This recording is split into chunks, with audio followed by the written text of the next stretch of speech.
মালদ্বীপে প্রথমবারের মতো অনুষ্ঠিত হলো 2 দিনের বাংলাদেশের একক চিকিৎসা শিক্ষা মেলা Edubest expo 2025। Bangladesh private medical college অ্যাসোসিয়েশনের উদ্যোগে অনুষ্ঠিত এই মেলার মূল লক্ষ্য মালদ্বীপের শিক্ষার্থীদের জন্য বাংলাদেশে উন্নত চিকিৎসা শিক্ষার সুযোগ ও সম্ভাবনাগুলো তুলে ধরা। মালদ্বীপ থেকে ইমরান তালুকদারের তথ্যছবিতে ডেস্ক রিপোর্ট। রাজধানী মালের একটি 5 তারকা হোটেলে অনুষ্ঠিত এই শিক্ষা মেলায় বাংলাদেশ থেকে 15টি মেডিকেল কলেজ ও 2টি ডেন্টাল কলেজ অংশ নেয়। মালদ্বীপে প্রথমবারের মতো এমন আয়োজন ব্যাপক সাড়া ফেলে।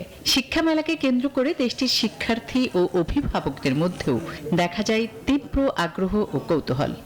The accommodation and everything and the culture and everything what I have experienced, so it was a good experience for me. মালদ্বীপে প্রথম আমরা এত বড় একটা মেডিকেল এক্সিবিশন করা শুরু করলাম। সেই ক্ষেত্রে আমাদের এটা আমরা মোটামুটি আলহামদুলিল্লাহ আমরা সাকসেসফুল। 19 ও 20 ডিসেম্বর অনুষ্ঠিত এই শিক্ষা মেলায় বিভিন্ন স্টল পরিদর্শন করেন মালদ্বীপের স্বাস্থ্যমন্ত্রী আমিনাত সিরান, বাংলাদেশের high commissioner doctor Mohammad Nazmul Islam, স্বাস্থ্য ও শিক্ষা অধিদপ্তরের মহাপরিচালক প্রফেসর ডক্টর নাজমুল হুসাইন, যুগ্ম সচিব মল্লিকা খাতুন এবং বাংলাদেশ প্রাইভেট মেডিকেল কলেজ অ্যাসোসিয়েশনের সাধারণ সম্পাদক ডাক্তার মুয়াজ্জেম হোসেন।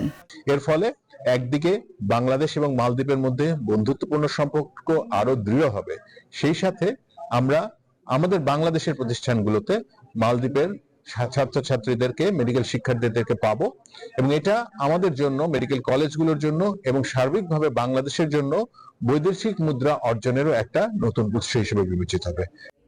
এমন আয়োজন মালদ্বীপের শিক্ষার্থীদের জন্য উচ্চ শিক্ষার নতুন দিগন্ত উন্মোচন এবং দুই দেশের বন্ধুত্বপূর্ণ সম্পর্ক আরও সুদৃঢ় করবে বলে মনে করেন প্রবাসীরা। Desk report, news 24।